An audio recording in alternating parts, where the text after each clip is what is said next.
just start off by saying thank you and welcome to Murder in a Small Town. My name is Joanna Hazelden. I'm the branch manager at the Edgewater branch for the Chicago Public Library. And luckily with me today, I have Michael and Alan, who are going to be talking a little bit about their books and about the topic for, small town murders. Before we get started, I want to send out a thank you to Friends of the Edgewater Library for sponsoring this program. They are our friends group and they're incredibly awesome. They support us. They do great things for us.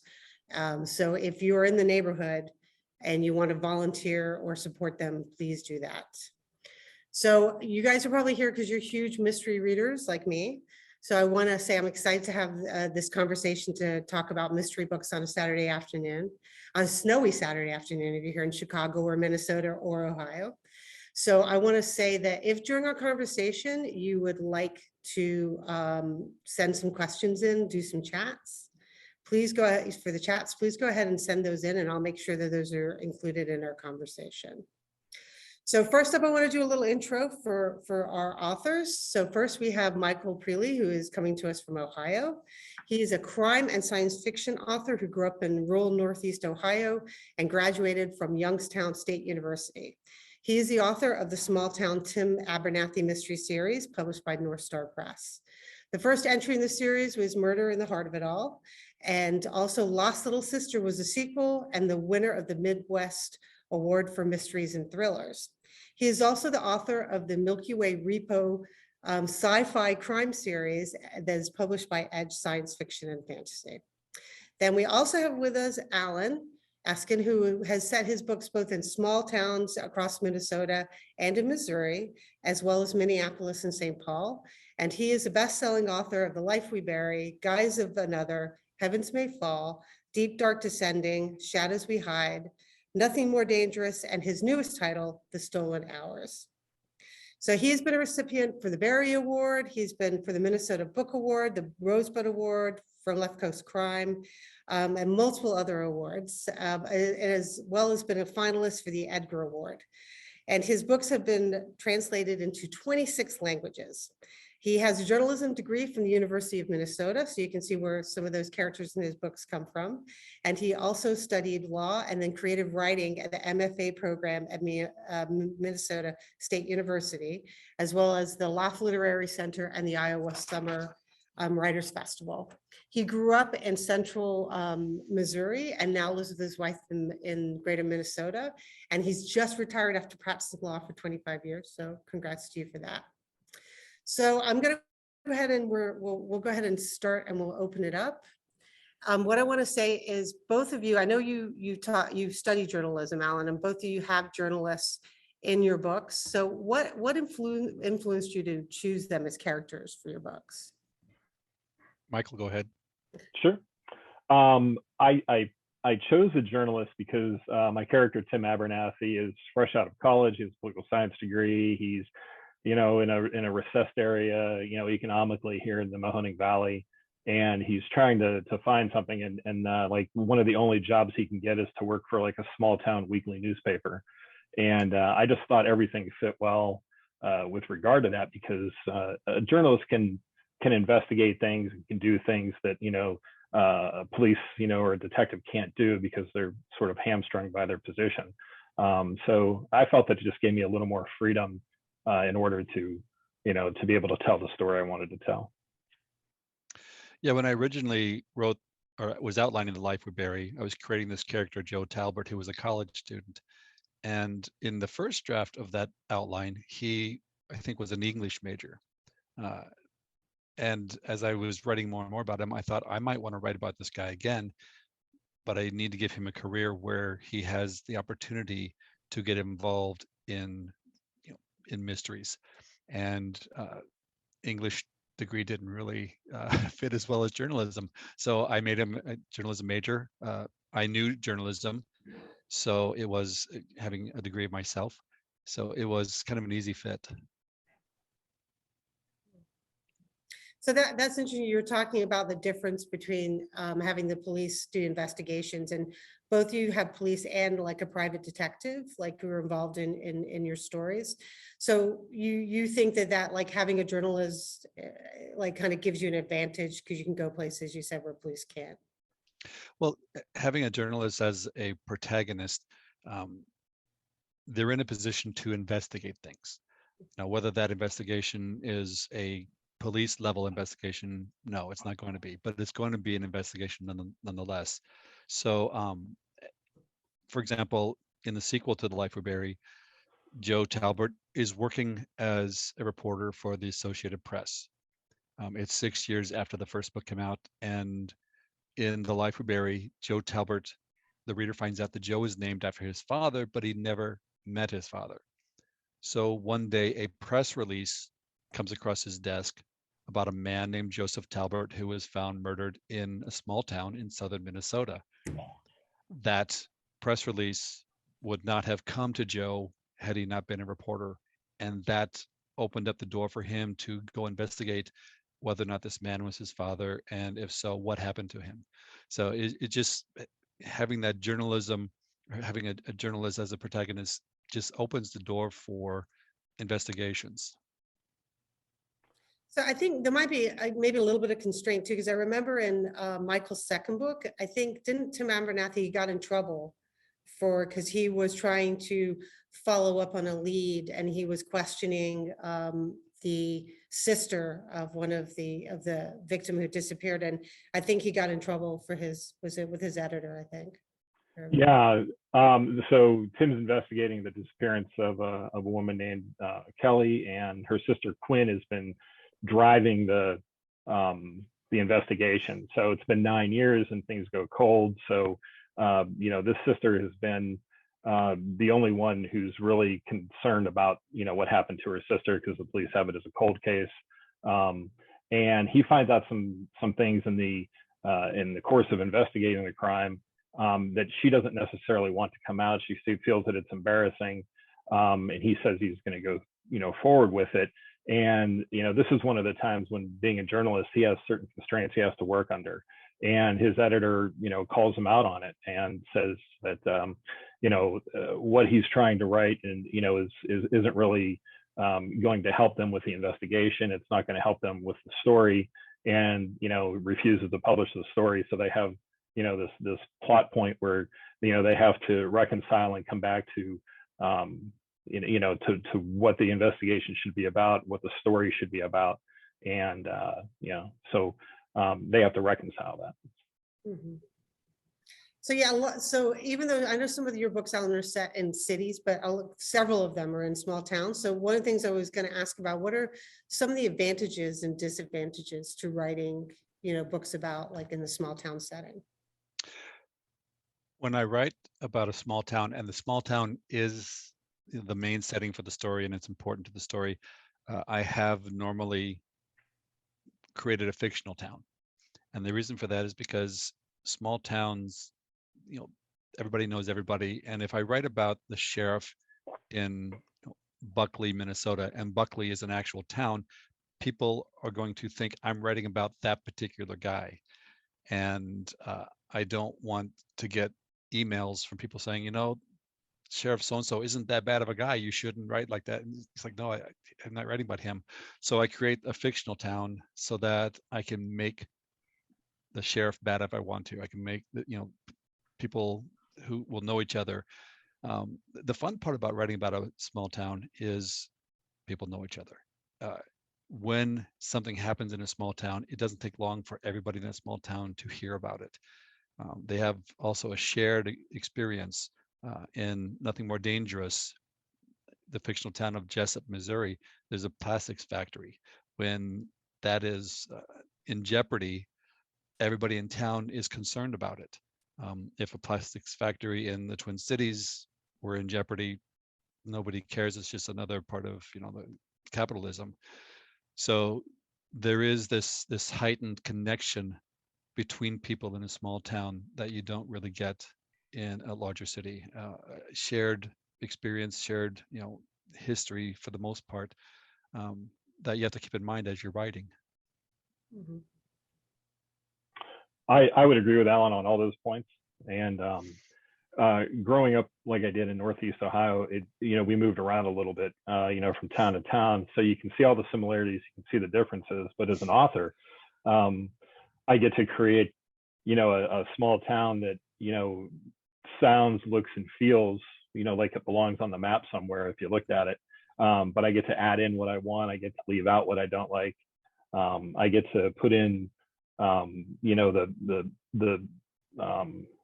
the people who live here, versions of them, people that you get to bring in, what it feels like to live here, so it gives it this truthfulness, I think that comes through in the writing and the way that people enjoy it.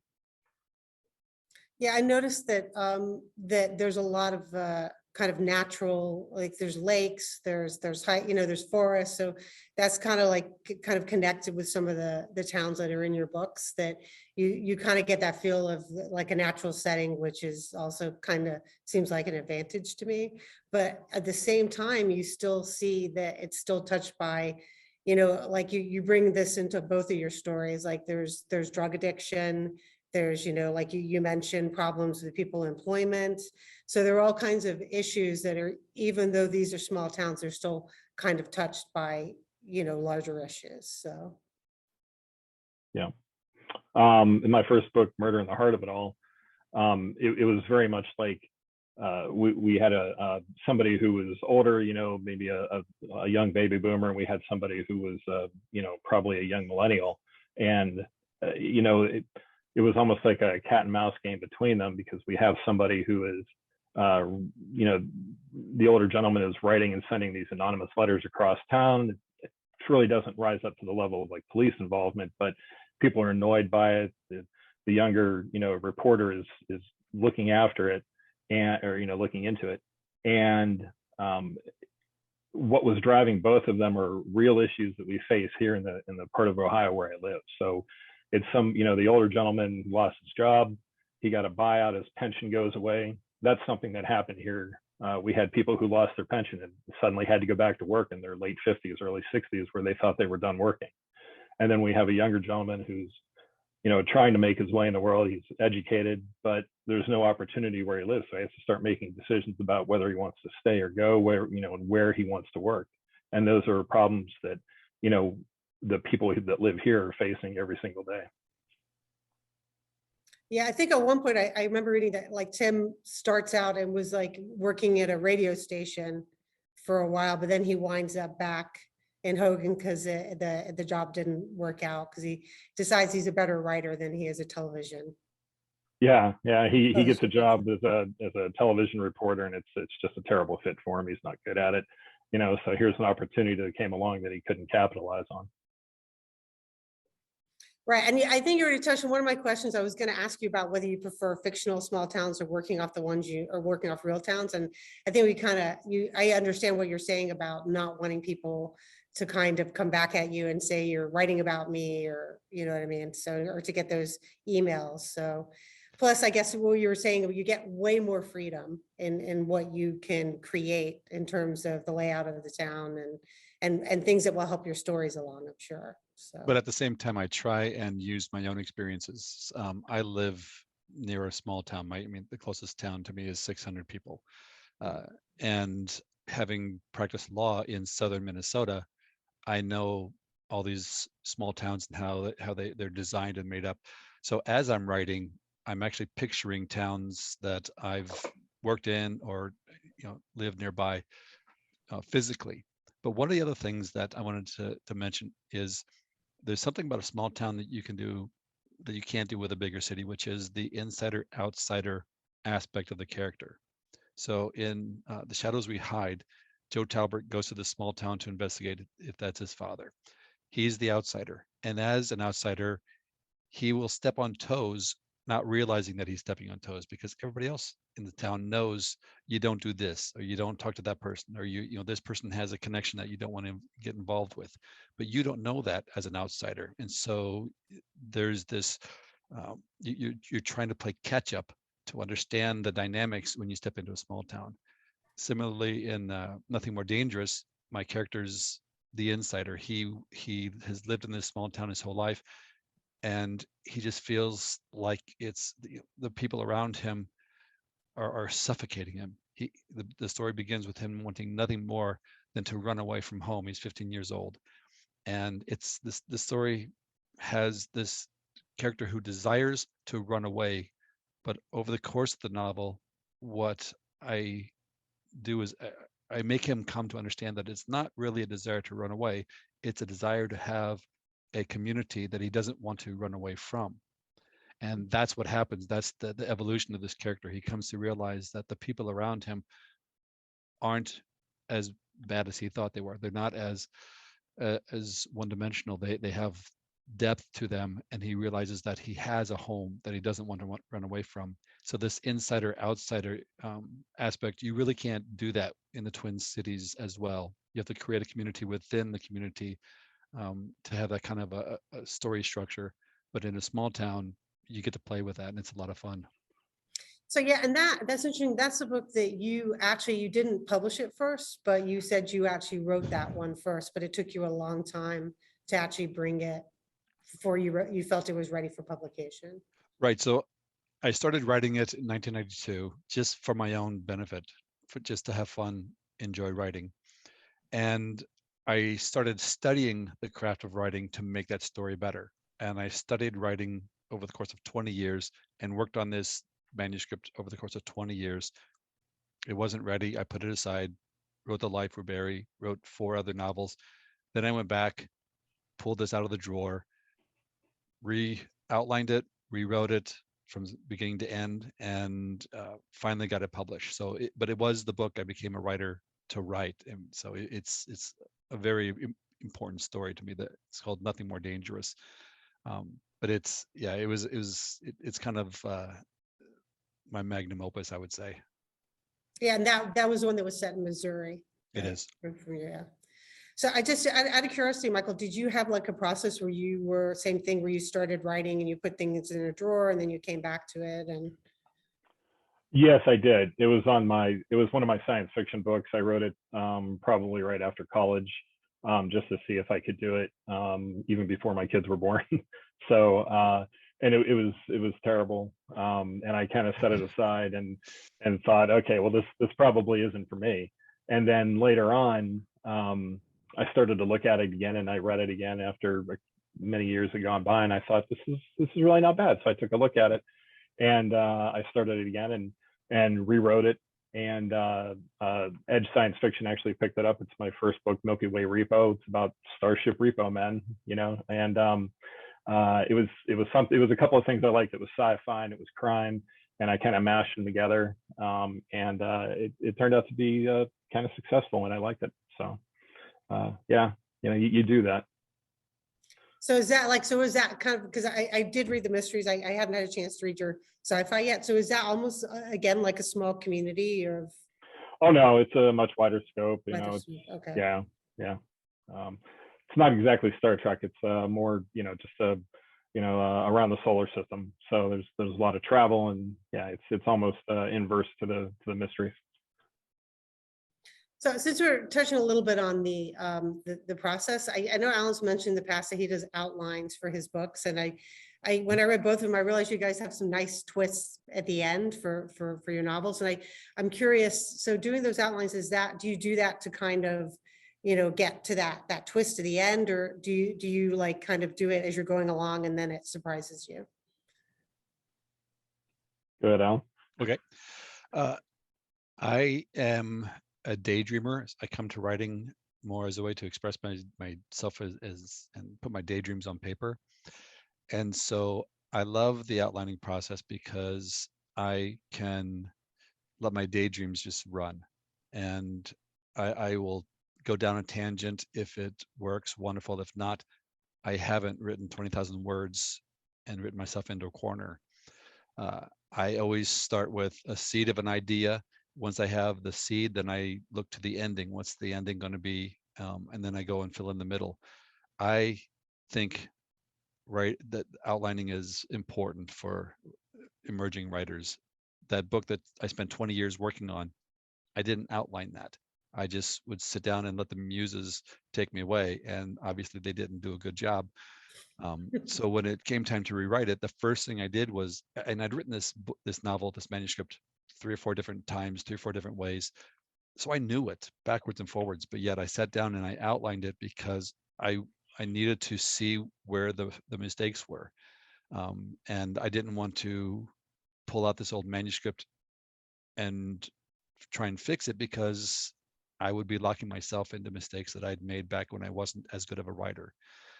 So I outlined it, and when I had the outline done, it was the same story, but it wasn't. And the characters were the same, but they were much deeper, and they had backstories, and I knew them better. And then I wrote it, and it was just a joy to do. So, for me, it's a way to get my mistakes out of the way without having a whole lot of words written when I'm making those mistakes. It's a good process for me. I always start with an outline. I try and work out, this is a part of the process where you can throw in all the ideas that you want. You can rearrange things however you want, what order you want them. But I have found that as I'm going along, it can be difficult to just follow the plan as the plot kind of reveals itself and as the dialogue happens. So I try and stick to the outline as much as I can. But if certain things start to make themselves known and kind of push me into a certain direction, I'm not afraid to abandon that and kind of go off and see where that leads me. It can lead you down a path though where you do a lot of work and you write a lot of words that you end up scrapping later on, or you don't, then it doesn't necessarily pan out. But the end of Lost Little Sister was like that. I had a different ending in mind, but the further I got into it, the more I wrote. It just seemed to go the way that it ended up, and I was pretty happy with the way that came out. Yeah, and when you're working off of an outline, you have to have that flexibility to step out of it. What I do is, if my story takes a tangent that is not in my outline, I will step back and redo my outline to make sure, because any change you make is going to have a ripple going forward, but also back. So I re-outline to say, okay, if I do this, what am I going to have to rewrite in those earlier chapters for this to fit in logically? And how is it going to affect what I want to see as my ultimate goal? And is it better or than what I have in my outline currently? And if it is better, then I'll go with it. Yep. So one of the things I appreciate is that you both have some really great, strong female characters in your book, because that's something I kind of look for as a reader, as a mystery reader. And Lila actually has the latest book. She was kind of the star in it. And Tim has Amy, who has helped him like in his investigation. So the relationships for those female characters, that, I mean, to me, I feel like it kind of helps drive a lot of this story, like how the male characters relate to them. What would you say to that? Go ahead. I would agree with that. In Lost Little Sister, Tim is pulled in, and he's writing a story about this missing woman, but like you said, he has his girlfriend Amy. She provides a way for them to talk about the case. She helps him, and there's like 3 fairly strong and female characters in the book. There's Amy, who helps Tim. There's a private investigator named Polly Carmichael, and Polly is the one that kind of draws Tim into this thing. And Amy's a little younger; she's just starting her career off. She's an accountant, but Polly is like a self-employed woman. She's single. She has her own business. She's a private investigator. She works well with Tim, throughout the book. And then there's Quinn, who is the sister of Kelly, our missing woman. And Quinn is the one who's kind of driving everything. She's trying to find out what happened to her sister. She's the one hiring a private investigator, talking to the press, badgering the police about things. And each of them has a different role to play. Each of them brings a different perspective to it. And I really enjoyed writing them and the way it came out. When I created Lila, It was more of a structural reason for her being there. I wanted to have someone in the story that Joe could talk to as he's going through this amateur investigation. Uh, and by talking to her, he's talking to the reader and explaining things to the reader. And it's a way to do exposition that's not just simply telling the reader, here's what's happening next. So she was originally created for that purpose, but in creating her, because I do outlines and as part of my outlining process, I give a backstory to my characters because I want to know who they are. And I gave Lila this traumatic event that happened to her when she was in high school. And I gave it to her because I wanted to have a reason for her not to want to be Joe's girlfriend, other than just not liking Joe. Um, and so this traumatic event was why she had this wall up between her and Joe in that book. Now, as I'm writing my books, my characters evolve. So in The Life We Bury, Lila is in college. In The Shadows We Hide, she is, sorry, in The Heavens May Fall, she's in law school, and she plays a very minor role in that book. In The Shadows We Hide, she's graduated from law school, she's studying for the bar exam. And in The Stolen Hours, which is her first novel as the main protagonist, she's taken the bar and she's waiting for the results. And her character evolved over the course of those books.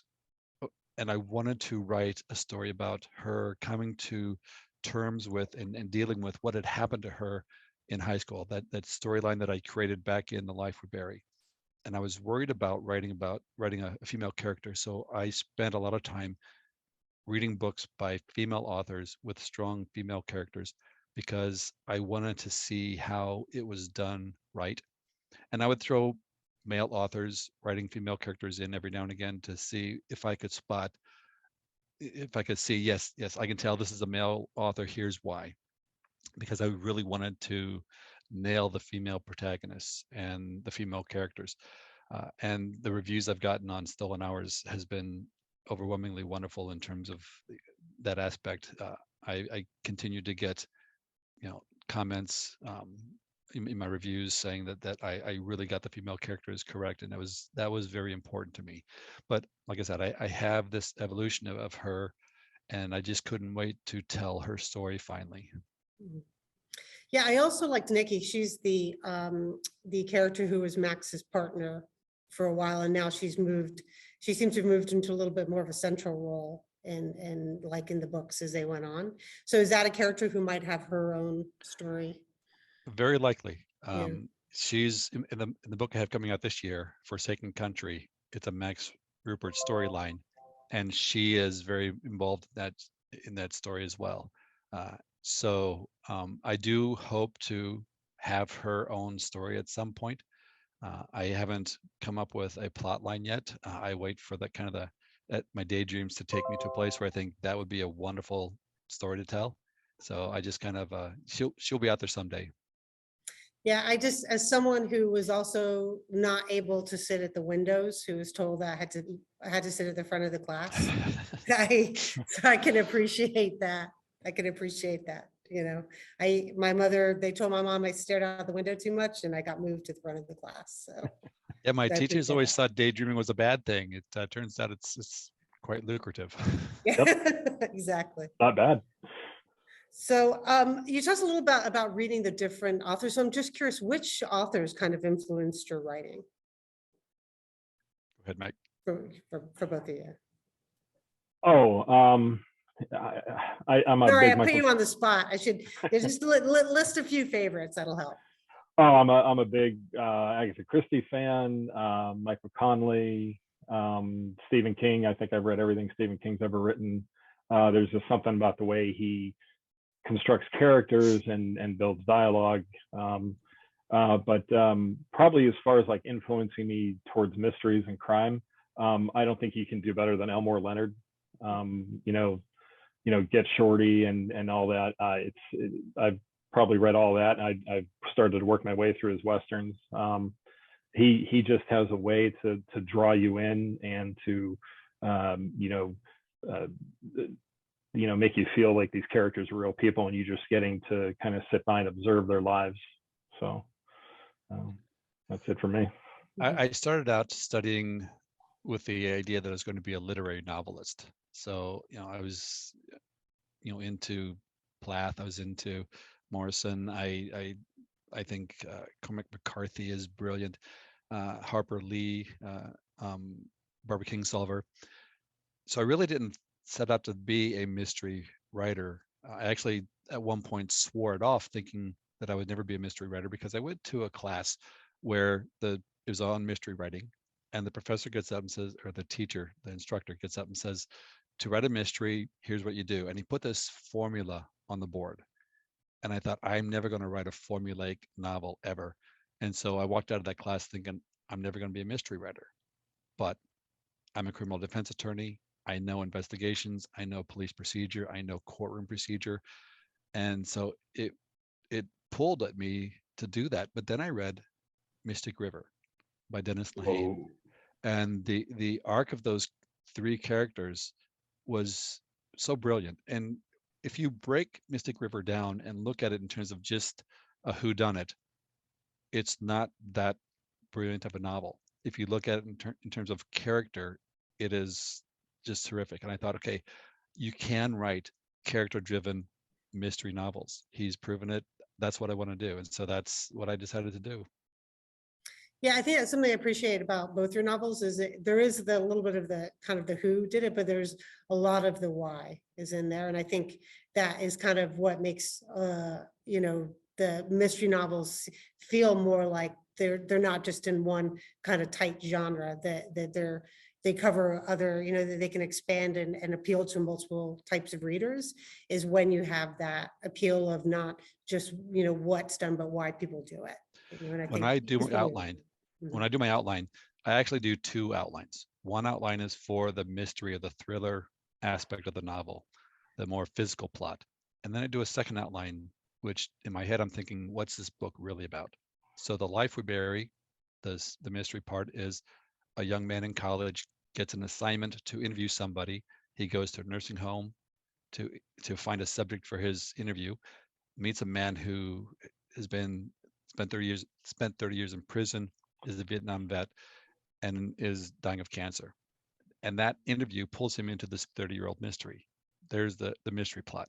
Then I step back and say, now what's this book really about? It's about a young man who runs away from home to go to college because he doesn't want to be responsible for his autistic brother.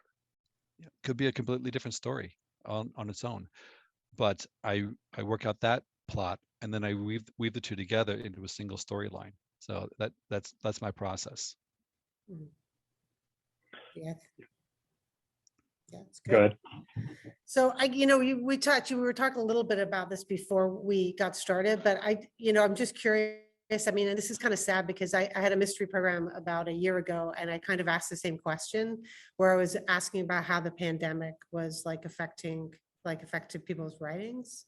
So I'll ask, sadly enough, I'm asking the question again. So how has the pandemic kind of affected your writing? It was kind of negative for me. Lost Little Sister came out September 2020, and it was very difficult to launch a book. When you can't do appearances, you can't go to shows, you can't do anything. Everything had to be remote, so that was difficult. But I also found that at that time, my day job, I started to work from home, and I mean, you're in a house. This is an office building. So it's very difficult to spend, 8 or 9 hours a day working, a day job, take a little break and then sit back down in that very same place where you were and, write in that same place. It's almost like, your work never stops and you're always, not only are you in the house, but you're relegated to like the same, 10 square feet within that house. And it was a little rough. So every opportunity I had, I was outside, I was doing things, and it was difficult to actually get any writing done.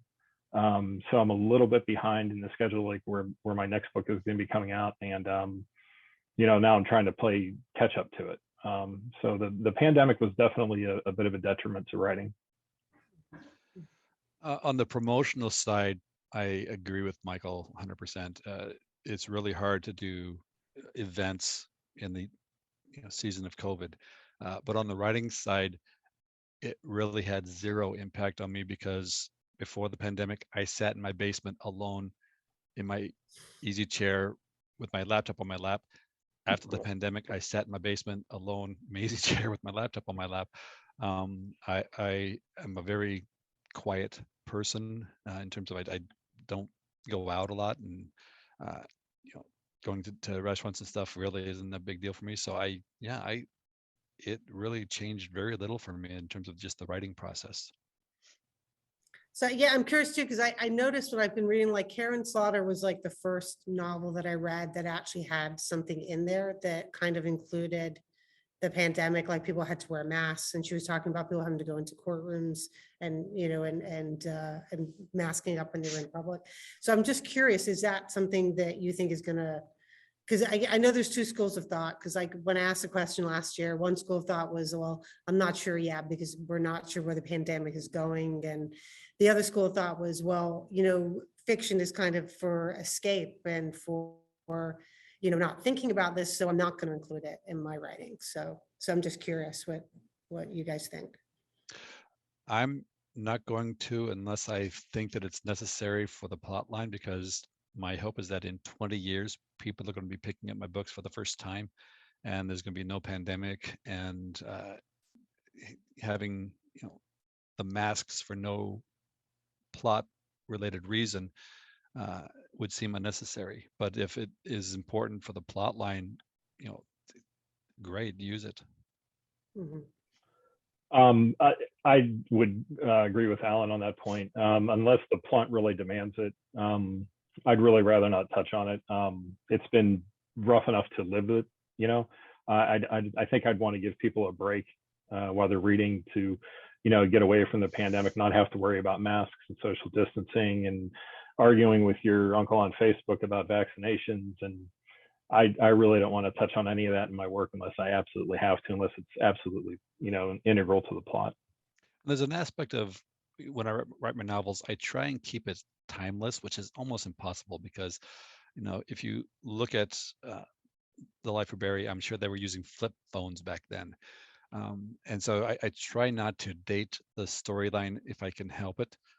And if it's not, like I said, if it's not necessary to put the masks in, I don't need to date the story. I want people in 5 years and 6 years to read it and think, oh, this is happening right now, if that's possible.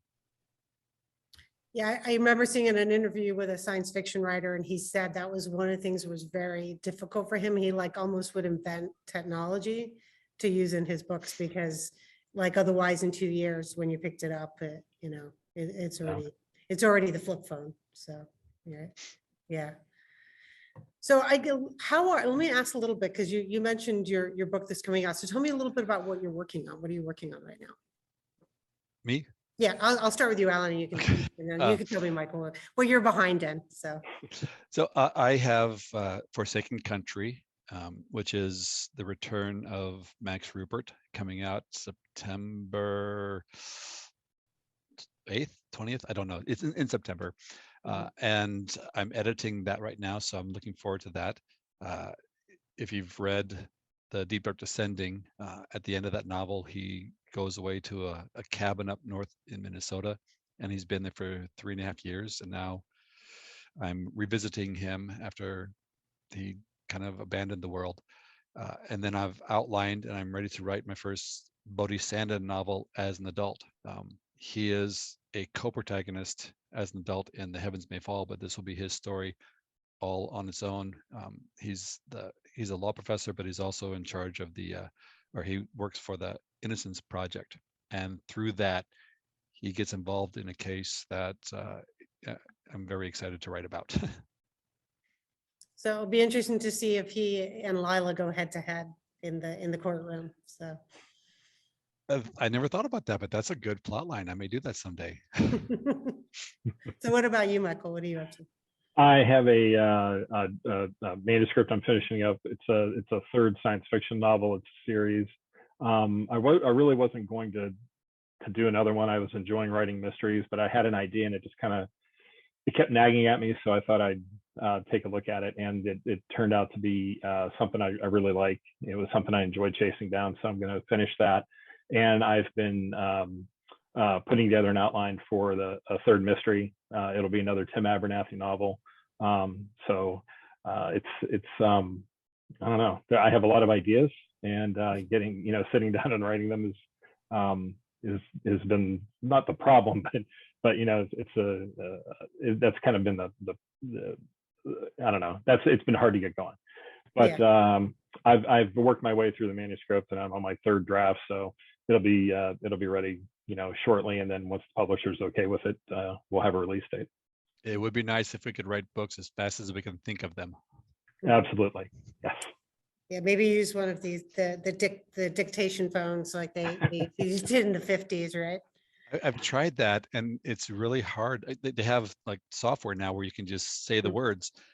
And number one, if you're watching the screen as you're saying the words, there are words that are popping up on the screen slower than what you're saying them, and that becomes jarring. So if I look away and I talk for a while, then I look back, and it's misinterpreted things, and it's like, did I say that? That doesn't make sense. I didn't say those words. I've tried it, and so far it has failed me. So, see the limits of technology. We have to wait until we can put the chips in our heads, right? Exactly. Yeah. It's coming. Yeah, sure. Sure it is. So I just want to, so are there any other topics or any things you wanted to mention about, like, with your books you want readers to know about what you're working on? Or things that you like with your book series?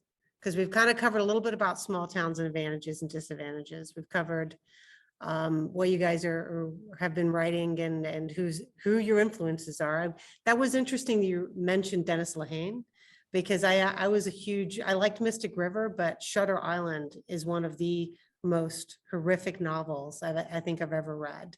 I think it would rival horrific in a good way. Yeah, in a good way, but it Yes. actually made me like almost Stephen Kingish in a way. Oh, but it's wonderful. The way he brings it in a circle, and at the end you see the world differently. Completely different. Yeah, that's a brilliant book. I love it. Yeah, he's a great writer. Now, I saw someone had a question in the chat asking about our favorite characters. I don't know if he was asking us our favorite characters that we've written or favorite characters in general, but I'm going to interpret it as favorite characters that we've written. For me, the Bodhi Sandon character, when I was writing The Life We Bury, I already had this manuscript about this 15-year-old boy named Bodhi Sandon sitting in the drawer. And as I was writing The Life We Bury, I was creating this character who was a law professor. And if you know my story, I come from a blue-collar background in Missouri. The character from Nothing More Dangerous, that 15-year-old Bodhi Sandon, is very much drawn from who I was when I was 15 years old. And this attorney character that I was creating for The Life We Bury was very much who I became after going to college and law school. And so I named the adult Bodhi Sandon, thinking I was never going to get published this story about this 15-year-old boy. But in my own mind, I knew they were both aspects of who I was. And so that's how Bodhi Sandon came to be. He is really kind of an alter ego for me, I think. Mm-hmm. Yeah, it's funny because the character of Hope, because you mentioned Harper Lee, he made me think a little bit of of characters in To Kill a Mockingbird, a little bit of Boo Radley, a little bit kind of unknowable. Oh, Boo Radley. Yeah, a little bit. Yeah, because he's kind of. I was thinking Atticus. And yeah, I know. Well, I think a combination, because he had this like kind of secret things, and he had all this influence on the characters, and he was very secretive. So it kind of made me think a little bit of that. He was created to be the mentor character. And in the first drafts, back in the early 90s, he had a very traditional mentor character role. But as I worked and reworked that novel, that character spoke to me, and I needed to create more of a story for him. So really, when you read Nothing More Dangerous, the character arc for Bodhi ends about 2/3, 3/4 of the way through the book. And the remaining 1/3 of 1/4 of the book is really the resolution of Hoke's story, which is, again, non-traditional. It's non-formulaic, but it was important to me that he had a strong character arc as well. And so I really loved writing that character. Excuse me. For me, one of my favorite characters I've written would have to be Bob Elstrom, the antagonist in Murder in the Heart of It All, because Bob is, in that book, it's not, traditional mystery. You know who's committing the crimes right off the bat. You know who the protagonist is, so they're going to butt heads. The tension's built between seeing if Tim is going to figure out what Bob's been doing, and as the tension escalates, the violence escalates. And it was important to me to kind of draw on what I know here, because I come from a blue collar background. I grew up working in retail, and after college, first job I could get was a security guard, and it was at a like a Delphi GM plant, and for a couple of years, and I wanted to draw on that. And we had people around here that worked for Delphi who lost their pensions, and Bob is kind of embodying that. He's somebody who has to end up going back to work, and he has to he's lashing out in ways that don't make a lot of sense, but they make sense to him. And it was really something to be able to build that character throughout the book and give everybody every reason to believe that while he was doing, or what he was doing was incorrect, of course, and it was wrong, but they had, I wanted the reader to understand why he was lashing out the way he was. And it was really fun to write a character like that. I was going to ask you, do you enjoy writing your villains? I very much do. Oh, absolutely. I think I enjoy that even more because you get to walk in the shoes of somebody really, really, really bad. Yeah. I saw an Elmore Leonard quote one time where he said, the writing the bad guys is the best part of his job, because, he really enjoyed that part of it. Anybody can be the good guy and wear the white hat, and he liked to see what the bad guys were up to. So. And like you said, it's really important as a writer, for me at least, that I know my villains, my antagonists. I know why they're doing what they're doing, because in their world, they are the hero. They are doing the right thing for them. And so you have to, create the backstory, create the, here's why they think what they're doing is okay. So that they're not just, two-dimensional there because you need a bad guy there. Yeah. Lost Little Sister was like that for me. By the end of it, when it's revealed, what's happened, you realize that, you understand the character's motivations. You understand why what happened. I don't want to go into too more detail, but you really do understand what's happened and why. And that has to be a payoff for the reader. Well, I think you're right. There's also kind of a fascination with like digging into the dark parts of our kind of psyche. And I think like the villains kind of allow you to see that, and I guess in creating them, you even get to explore that even more than the reader does. So I'm sure that's why they're so fascinating. Yes, absolutely. Yeah. Oh, somebody asked a question. They said, do you talk to psychologists or other professionals to get inside the minds of the bad guys? Michael? I haven't. I would if I needed to. If there's a specific question I've had specific questions. I know police officers, so I've gone to police officers and asked them how something would work, and structurally, how would they do things, aspects of their job, and reporters. I've talked to reporters because Tim's a reporter. So from that aspect, I've done it, but I haven't talked to psychologists, like, to get inside the mind of the antagonist. So far, I haven't had to. I think in a way, my training as a lawyer has given me a minor in psychology, because you do cases that are family law related, child abuse cases, where you have these psychological reports and psychiatric reports. And 25 years of reading those reports, you get to understand how these mechanisms work. But also, I practice near a town called St. Peter, where the security hospital is, for the mentally insane, or I guess that's probably not the word anymore. But as a young attorney, I would go and represent people at the security hospital who were committed as mentally ill and dangerous, or sex offenders or whatever. And I got to read those reports. I've read thousands and thousands of reports. I even served for 8 years as a chairman of a board that oversaw petitions for people who wanted to get out of the security hospital. And that board consisted of me, and there'd be one psychiatrist or psychologist, and then a lay person. And so I've had a lot of training, but I have also a lot of friends in that world that I have talked to and said, does this fit? Does this work? If I had this character do this, for example, Lila Nash was a cutter.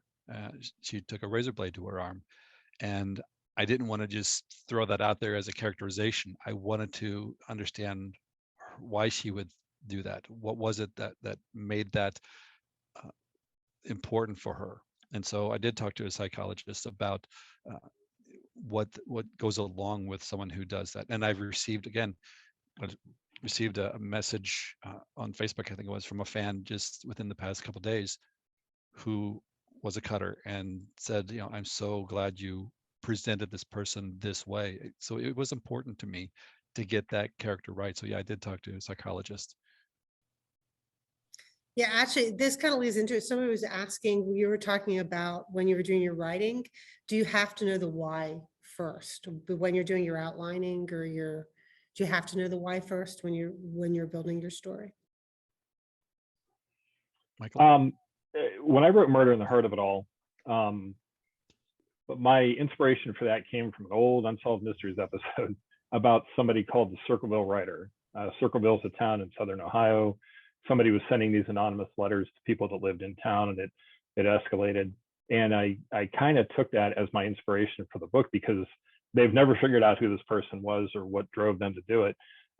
So what I did was I started to think about that person and why they would act the way they were. What were their motivations? And from that, the whole book was born. So the knowing the why first can be very, very important to building the story. Absolutely. I start with, like I said, the seed of the story. Life of a very young college student goes to a nursing home. Then I jump to the end because I want to know who did it and why. Because if I know who did it and why before I do the outline, I can follow that progression of that person's motivations, and I can plant the seeds of that motivation in ways that the reader won't see it as being obvious. It's one of the hard things to do as a mystery writer, is to have that final twist at the end be both unexpected but obvious. When it happens, people go, wait, oh yeah, it makes sense, because you've been giving them the clues the whole time. They just didn't know they were clues until you put it together at the end. And so I can't lace the story with that information and those clues unless I know who and why before I sit down to do the outline. Yeah. And that includes like the red herrings and stuff as well. The red herrings, yes. When I outline, I will actually have a page. Who are the red herrings, and why will the reader follow this line of thinking? One of my favorite things that I did was in one of my books. I won't say which one, but I know that the reader is going to say, if I put this character out there in this way and make it look like they obviously did this crime, the reader's going to say, okay, it's not that person. Because when you point to someone and say, yeah, this is likely this person, they know that the author is going to have someone in the wings who actually did it. And I played on that and actually had that person be guilty, because I knew that the reader would say, no, that it can't be that person. They would be looking for the red herrings, and they would consider that a red herring. They would look for the real killer. And it was one of my, it was one of my books that received the most. I didn't see that one coming, but it was right in front of you the whole time. So it was really fun to do. Mm-hmm. That's clever, playing against the expectations. That's, yeah. Yeah, and I think there's also advantage, because you talked about in the first book that you revealed who the villain was quite early in the book, Michael. But I think that also works because there's a, like, as the story folds, there is that tension to find out why he did what he did, and if Tim can catch him. So I think that works as well. So sure. yeah. Well, it's the difference between a mystery and a thriller. A mystery is the reader doesn't know because the reader doesn't know who the villain is. So part of the fun is trying to figure that out as you go. A thriller, you know who the villain is. The question is, are they going to get away with it? So you think of The Eye of the Needle, one of my favorite thrillers. You know right away, the first chapter, who the bad guy is and why, and then it's just having the fun chase of will he get caught. So that it's a different aspect of the genre, I guess. And it was a lot of fun to write it that way. And then Lost Little Sister is more of a traditional mystery, and they really are, two different genres. There really are two different ways to write. So you get to exercise different muscles. It was a lot of fun. So with Repo Man, is that kind of more like a kind of a traditional like noir crime series more than a mystery? Michael, for your other series, the Milky Way Repo Man, is that more like traditional crime series then? No, that's more of it's almost like a blue collar sci-fi, and okay. In it he's our protagonist is up against organized crime. There's a kidnapping, there's blackmail, so it's a lot of crime elements kind of forced into like a sci-fi genre, and it seems to work pretty well. Mm-hmm. Yeah. So kind of like Chicago in space then. There you go. Yeah. or Youngstown in space. Youngstown in space. Yeah. Youngstown has growing up we had a congressman who was convicted of corruption and thrown out of Congress, and we've had prosecutors go down for corruption, and it's so as I was growing up, all of this was happening, and it was very easy to take that and all the sci-fi that I was exposed to and kind of mash the two together to create its own little genre there. Yeah, I know. We had two governors, so I know.